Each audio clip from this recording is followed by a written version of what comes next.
Amikor teljesen új és úttörő dolgokat kell megvalósítani. Na az az én igazi terepem.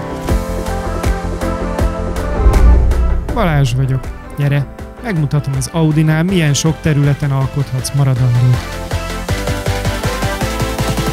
Szerszámgyári projektvezetőként csapatommal én építettem és indítottam el az első exkluzív szériás gyártósor, és a mi munkánk által készült vállalatunk első robotoktató kabinja az akkor épülő járműgyár számára. A folyamatos fejlődés mellett engem a nagy feladatok motiválnak, így elvállaltam a szerszámgyár csarnok bővítésének projektvezetését.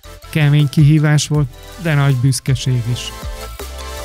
Ha valahol elérem a maximumot, szeretem új kihívások elé állítani magam. Így kerültem a fejlesztés területére.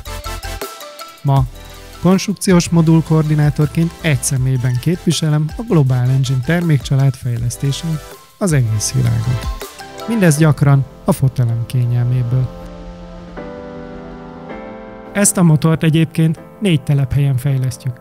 Dalianban, Pueblában, Ingolstadtban és nálunk Győrben. Mind a 4 telephely munkálataiért én felelek.